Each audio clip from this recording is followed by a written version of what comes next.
భయం అనేది ఆర్ఆర్ఆర్ గారు బయోడేటాలోనే లేదు అధ్యక్ష. ఎందుకంటే ఎందుకు చెప్తున్నా అంటే అధ్యక్ష, వాస్తవంగా ఇక్కడ కస్టోడియల్ టార్చర్ అనుభవించిన వాళ్ళు ఎవరు లేదు.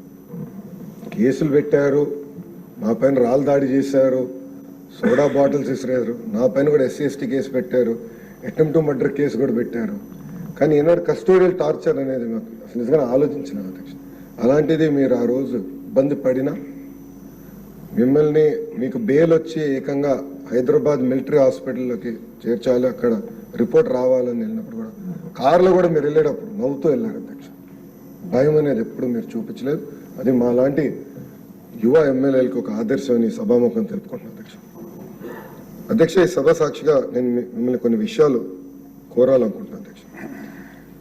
అధ్యక్ష, నేను పుట్టిననాటికే అన్న NTR ముఖ్యమంత్రి అధ్యక్ష. నేను పెరుగుతున్న వయసులో శాసనసభను చూసి పెరిగిన వ్యక్తులు. ఇక్కడ చాలా మంది సీనియర్లు మాట్లాడే విధానం చూసాం. రాత్రి 2-3 వరకు కూడా శాసనసభలో చర్చలు జరిగేది అధ్యక్ష. ఒక స్పిరిట్ ఉండేది అధ్యక్ష. వ్యక్తిగతంగా ఎవరు తిట్టుకునేవారు కాదు అధ్యక్ష, సబ్జెక్టమైన మాట్లాడారు. అది అయిన తర్వాత బయటికి వెళ్ళి అంటే అపోజిషన్ పార్టీ రూలింగ్ పార్టీ శాసనసభ్యులు కూర్చుని టీ తాగే రోజులు అధ్యక్ష. మళ్ళీ ఇష్యూ గురించి బయట కూడా చర్చించారు. దానివల్ల గతంలో మన చేసిన చట్టాలన్నీ ఈరోజు తెలంగాణ రాష్ట్రానికి చాలా పనికొచ్చినాయి అధ్యక్ష. ఆ స్పిరిట్ ఉండేది, ఆ డిస్కషన్ అనేది ఉండేది అధ్యక్ష. అది చాలా చాలా అవసరం అధ్యక్ష. ఈరోజు ప్రతిపక్షం ఇక్కడ లేదు, ఎందుకు రావట్లేదు అనేది వాళ్ళకి వదిలేద్దాం. కానీ వాస్తవంగా సభ్యులుగా అధికార పార్టీ ప్రతిపక్ష పార్టీకి వివరించి మంచి డిబేట్ జరగాలి, దానికి మీ సహకారం ఉండాలని ఈ సభాముఖం కోరుకుంటున్నాను అధ్యక్ష. ఇంతేకాకుండా ఒక IT శాఖ మంత్రిగా నేను పక్క రాష్ట్ర శాసన సభలను చూశాను. అక్కడ డిజిటైజేషన్ పెద్ద ఎత్తున చేశారు అధ్యక్ష. మన సభలో చూస్తే ఇంకా కాగితాలు కనపడుతున్నాయి.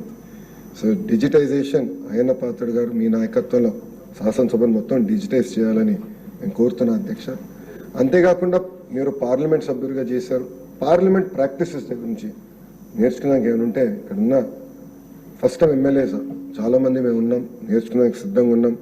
ట్రైనింగ్ క్లాసులు ఏర్పాటు చేసి అంటే ప్రాక్టీసెస్ ఎలా ఉండాలి, క్వాలిటీ ఆఫ్ డిబేట్ ఎలా పెరగాలి, ఒక బిల్ ప్రవేశపెడితే అందరం ఆయిజ్ నేజ్ కాకుండా అవసరమైతే చర్చ జరగాలి, సవరణలు తీసుకొచ్చి ఆ సవరణల పైన కూడా ఓటింగ్ జరగాలని బలంగా నమ్మే వ్యక్తిని నేను అధ్యక్ష. దానికి మీ డైరెక్షన్ ఉంటుందని ఈ సభాముఖంగా కోరుకుంటూ, వాస్తవంగా మిమ్మల్ని అక్కడ మీరు ఈరోజు అక్కడ కూర్చుంటున్నారంటే మీ నోరు కట్టేశారన్న బాధ ఒకటి ఉంది అధ్యక్ష. కానీ విట్ ఉండాలి. పెద్దలు అందరూ చాలా మంది మాట్లాడారు. ఆ విట్ నేచర్తోనే సభ జరగాల్సిన అవసరం ఉంది. విట్టిగా జరిగితే ఎన్ని గంటలైనా ఇక్కడ చర్చిస్తాం, ఎన్ని గంటలైనా మనం మాడడానికి అవకాశం ఉంటుంది.